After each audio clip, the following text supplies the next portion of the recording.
As we are 36 days away from opening the 2025 season, welcome everybody to another edition of Tarp Talk right here on 107.9 WRFA.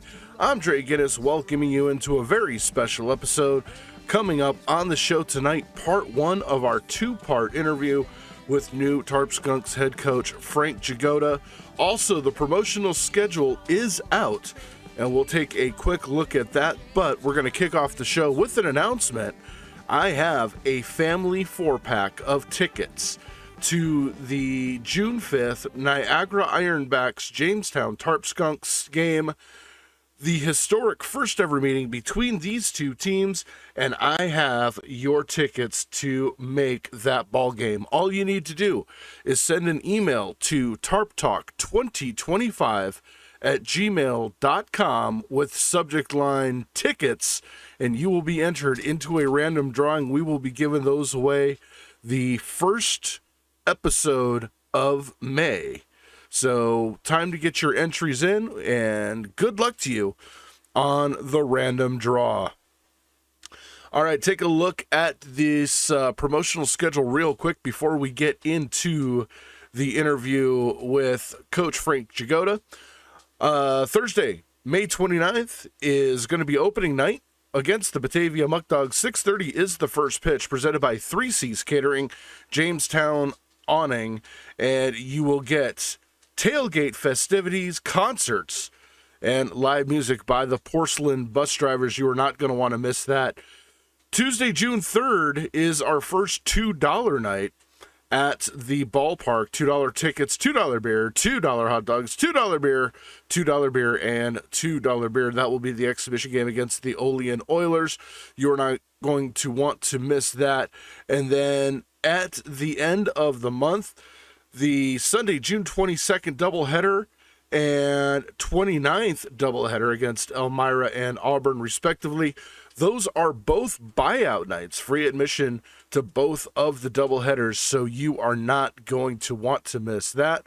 Also, make sure that you are doing your part to help Jamestown Community Youth attend Tarp Skunks games for free by going to the website jamestowntarpskunks.com, clicking on the Wi-Fi Fund tab, and scrolling down to the click here to donate. Click there, make your donation to the Wi-Fi Fund, and help us break the 2,500 kids record that we had last year and get more kids involved in Jamestown community baseball. The fireworks night is going to be July 3rd, also against the Niagara Ironbacks. That one is going to take place Thursday night, July 3rd, the day before 4th of July. You are not going to want to miss that. And then, of course, everybody's favorite promotion, the Geneva Red Wings in town for a 4 o'clock game on Sunday, July 13th. It is Bark in the Park. You're going to want to bring out your four-legged friends for that one. And probably the game that is most near and dear to my heart, the Strikeout Cancer game, Saturday, July 19th. That is going to be a 6:30 first pitch. All right, without any further ado, I had a chance to sit down and have a very long conversation with Tarp Skunks' new head coach, Frank Jagoda. Let's get to that interview right now.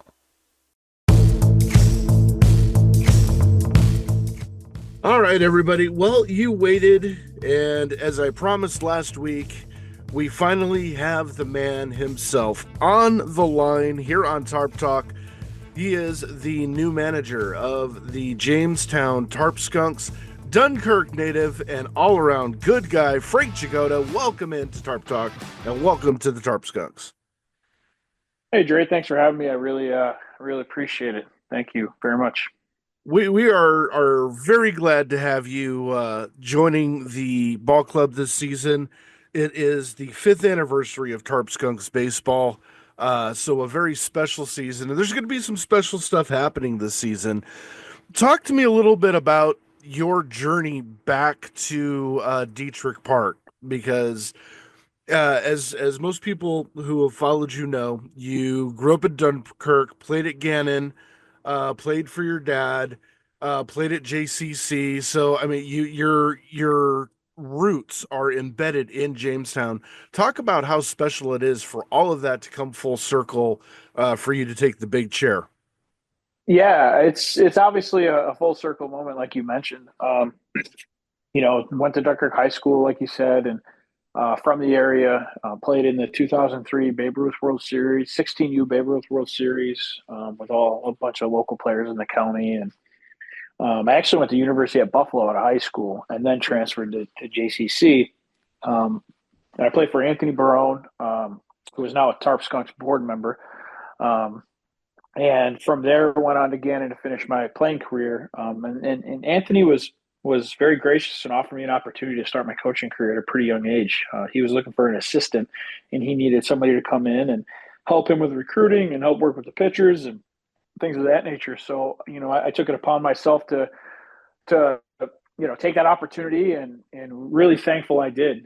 Jamestown Community College in the Jamestown area and Chautauqua County as a whole means a lot to me. I met my wife while I was at JCC.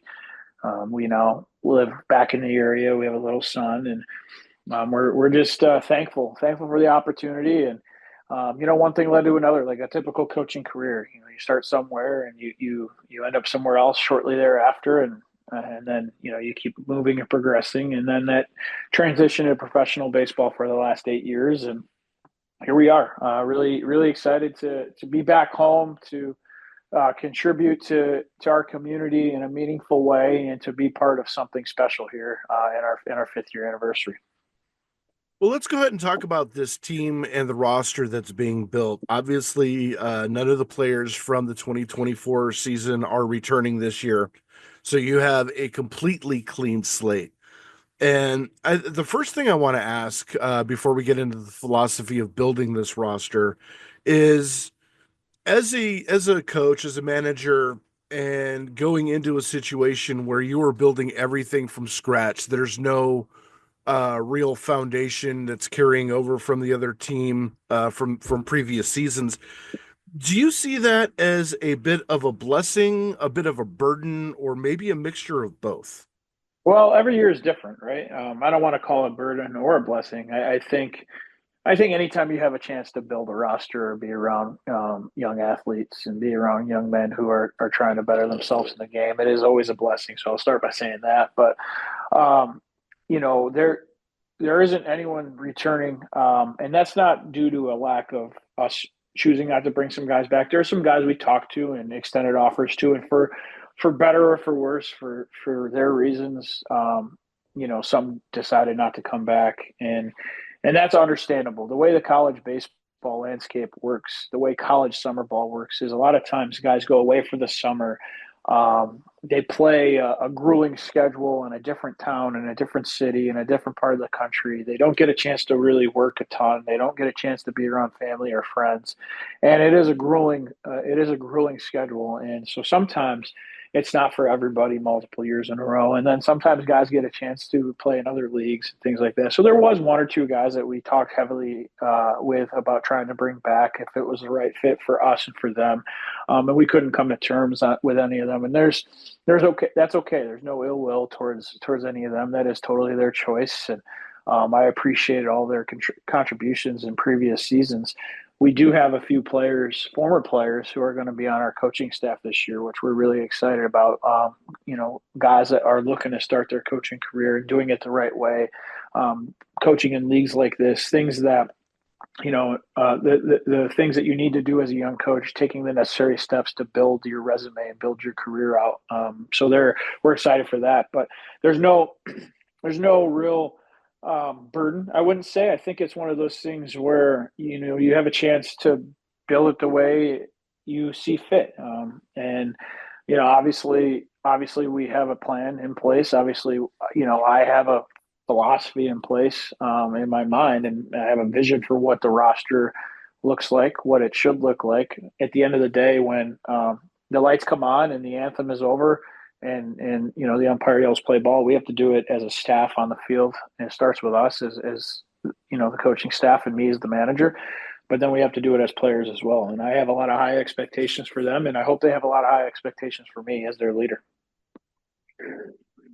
One of the things that I noticed last year, and being my first year really in the league and seeing how things work, is, I went into the season expecting, you know, games being managed almost like a major league level. And it took me a while to figure out that, you can't have certain pitchers that start games, get pulled that quickly for certain reasons, and because you have coaches that want, their players to have certain amount of pitches during a game or certain amount of at bats. So, it took me a while to realize that there is a bit of handcuffing, especially with the pitching staff, because you're the coaches.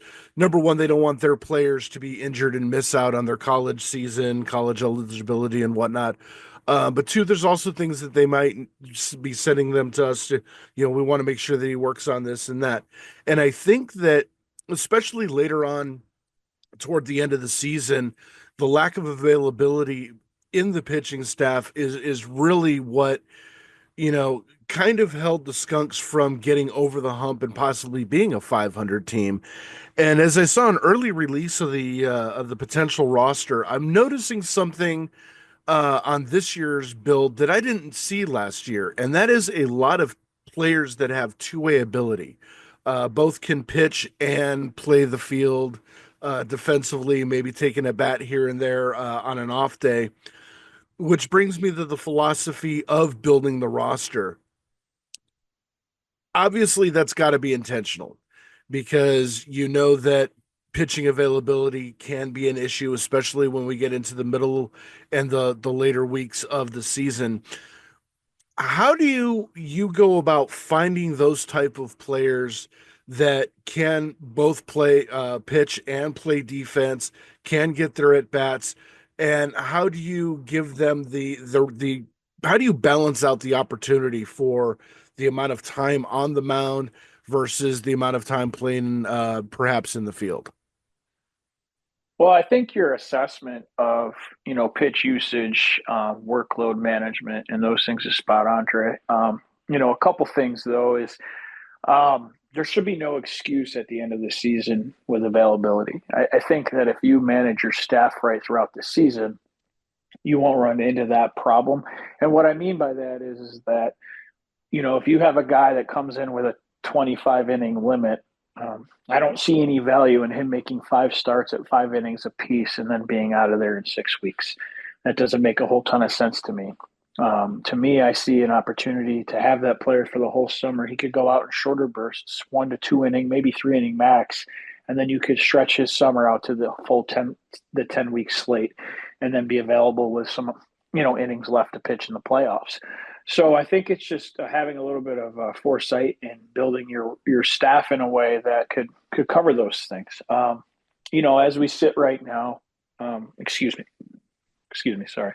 As we sit right now, we are currently in a good place with our roster, and things of that nature. But there is some players that I do have a little bit of concern of. They're getting up there in innings pitched and things of that nature. But I feel comfortable with our depth. I feel comfortable with the amount of players we have on our roster. I feel comfortable with the amount of pitchers we have on our roster. And to touch on the two-way point, Dre, is you're right. There was a little bit of a plan in place to find some good two-way players, and part of that is your resources. Part of that is the coaches that I've known a long time that have good players, from good programs, and you're able to talk to them about a plan. The challenge in that would be the position they play defensively, right? Is it a high value position? And we do. We have a player who is a catcher at a Division I school who's catching and pitching at his college, and so there is a high level of workload there.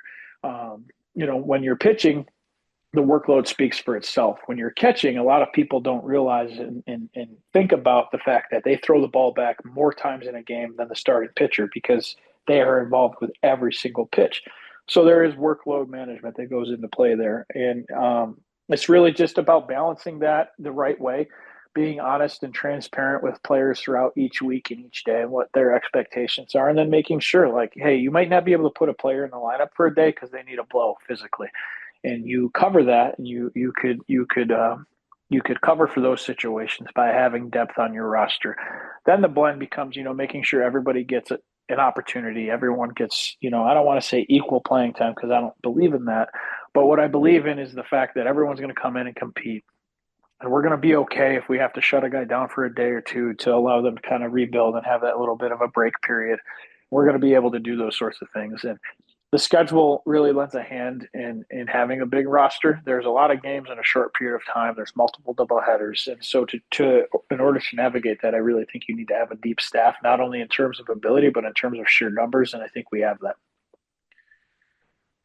The first player announced at the Meet the Manager event in either late December or early January. I'm getting up there in age. I can't remember exact dates anymore. Branston Lindquist, local kid. And I've been doing some research on him and looking at him through, perfectgame.org, and what he's been doing with St. Mary's High School. Um, I'm excited. And I'm not the kind of guy that will see a player, look at just raw stats on a stat sheet and say, oh, you know what? I want to watch this player. You know, done a little bit of research as far as into his personality and what he does in his off time. Talk to me about one having a player of his caliber because as a catcher, pop rate under 2 seconds, which is pretty darn good for any catcher. But he has, a lot of accolades and a lot of high potential notes from scouts throughout Perfect Game and other scouting organizations. How important is it to have a player of that caliber from a local standpoint? Um, coming in, come to Tarp Skunks games when he was a kid, and now he has a potential to be a very big part of this team. Yeah, I mean, Branston and his ability speaks for itself. The type of player he is important. Most importantly, though, is the type of person he is. He goes about it the right way. He's got a real professional approach to his game. But let's keep in mind he is still a high school kid who's facing high school competition this year, right? And so there will certainly be an adjustment period for a player like that. He is committed to Toledo University, which is a very good Division I program, and he has all the ability in the world, and the prospectus of his future is really at his fingertips. And um, he has a great opportunity this summer to be around college kids. He's going to be 17 or 18 years old. He may be around a 22 or 23-year-old kid, man, so to speak. And so, as talented as some of the high school players we have are that are all committed to Division I schools, there's still going to be that learning curve as they come in from facing high school competition and then coming into facing college kids who just played an entire college season, or maybe their second college season, in some cases their third or even fourth college season, depending on the circumstance, right? So, really excited for Branson as a whole. He's got a great opportunity to be a leader behind the plate for us. He's in a really good position. I get videos from him all the time. Him and I stay in touch weekly. He is physically mature. He is mentally mature, and he does a really good job managing a pitching staff. I've seen that up close and personal, and super excited for him. And also the local component to that. It's really important for us as a group and as an organization to involve our community, and have some of the best local players in the area stay with us and come play with us. And that doesn't mean that just because you're local and you play college baseball, you automatically deserve an opportunity to play for the Tarp Skunks. That's not the case at all. You still have to meet some level of ability, and there's a threshold that I'd be looking for as the manager and things of that nature. But with that said, having a local player who's played in multiple Babe Ruth World Series at Dietrich Park to then have, you talk about full circle moment earlier on the call, to have him come in and be part of the Jamestown Tarp Skunks in our 5th anniversary, I think is a full circle moment for him and his family, and I couldn't be more excited. I've known his dad, Ben, for a long time. When I was coaching at JCC, he was an assistant athletic director at the time. And, we've known him for a long time and have known the family for a long time. And it's great to kind of be back involved in the community, like I said, but then also to have good players like Branston and other local products involved with us this summer. I was going to ask a follow up, but something that you said triggered something that I really wanted to bring up, and that is, mental maturity. These kids that are coming in, unlike a lot of other teams in the league, they're not going to be staying with host families and things like that. They're going to be staying at the JCC dorms, which basically is a summer. It's summer on their own. And I mean, we've both been baseball players. We've both had our time on the road when we were younger. And I think you know where I'm going with this, but how important when you're recruiting these players is it to get the reference point for how do they handle themselves off the field as far as within the community, within the campus that they might be living on, or within their community, because obviously we know there is a different bit of a personality with ball players. Once you get into that locker room a couple hours before the game, you let your hair down, you let loose, and ball players are ball players, and that's not to excuse any bad behavior, and I don't expect any bad behavior. But as soon as someone says, "Oh, ball players will be ball players," someone's gonna come out and say, "Well, you got to be careful with that." But back to the recruiting aspect and that mental maturity, how do you gauge that, either in a short conversation or a visit, and how do you hold these players accountable to have that mental maturity that your guests in this facility, yeah, you're on your own, and this is kind of a make or break thing, because coaches are going to be watching players not just when they're between the lines, but they're going to watch them in the locker room, they're going to watch them on the bus, in the restaurant. Basically how they carry themselves off the field is a reflection of how they carry themselves on the field. Or am I missing something No, I think you're right. And first and foremost, our relationship with Jamestown Community College is it's paramount to our success as an organization. We provide a first class operation here in Jamestown. That's something that, when I recruit these players, that's something that I talk about quite a bit. I talk about the operation. I talk about the use of the dorms, the use of their facilities at JCC. I talk about the ability to, not have a ton of travel in regards to where they live and where they have to go to work every day, which is, on the baseball field. And so those things really, really help in the recruiting process, and with that said, there is a level of expectation we have to have. There's a standard, there's a way to do things, and there's a way not to do things. I'm not a manager that has a ton of rules. The one basic rule I have is do what's right. If you are questioning,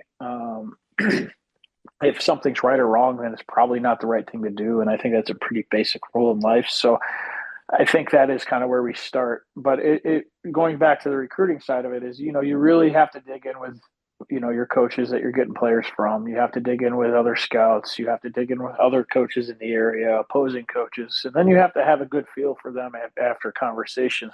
There's really, there's really no player that we haven't had multiple conversations with that we haven't vetted out. Will there be something that slips through the cracks? Maybe. I hope not, but it's possible. If it happens, then we'll deal with it the right way. We'll deal with it swiftly. And, we have a standard and expectation here in Jamestown, and we are very involved in the community, and the community means so much to us that not one player is above that. So, that's just basic stuff. And don't forget, these kids are away for the whole year in dorm rooms or apartments and things like that. So if they don't know how to live on their own at this point, then, summer baseball is kind of the least of their worries, in my opinion. And, but that's also part of what we're supposed to do. We're supposed to help not only grow baseball players, but we're supposed to grow young men that are, productive members of our society. And that's a big part of this as well.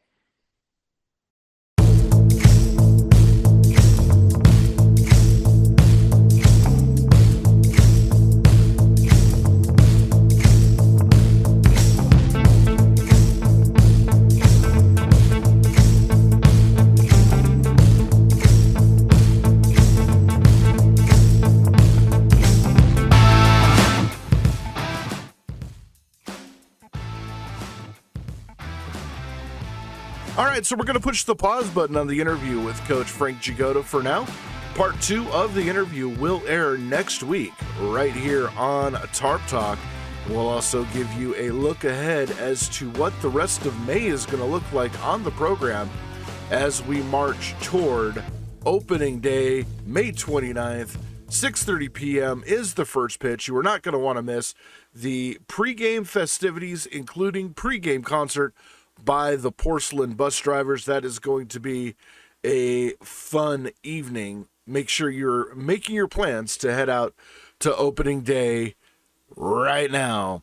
You can also get your season tickets to the 2025 Jamestown Tarp Skunks season by going to JamestownTarpSkunks.com/tickets and click on the season and single game ticket tab.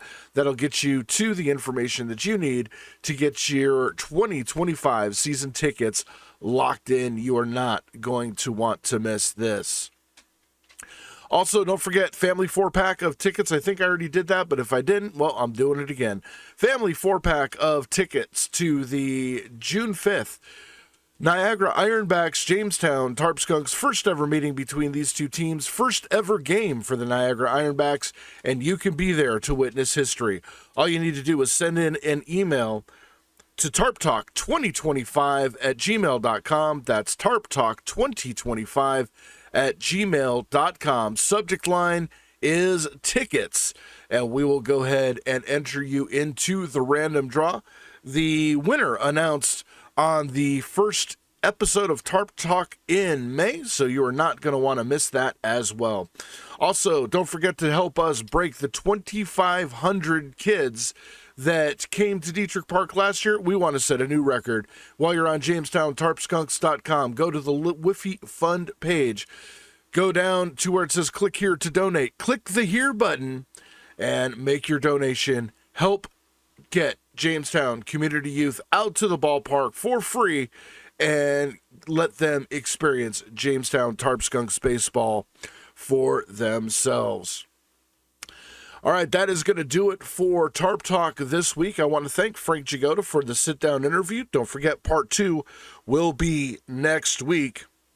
Also, for those of you that were at Greg Peterson Unplug tonight, go ahead and send an email. What did you think of that? We'll also try to get in touch with Greg and get a few comments from him as well upcoming on the show.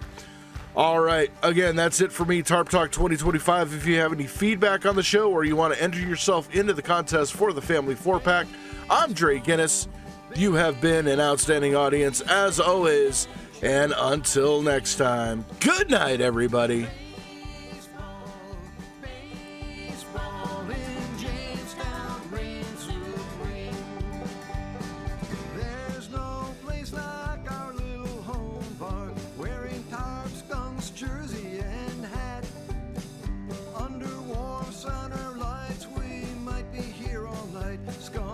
There's nothing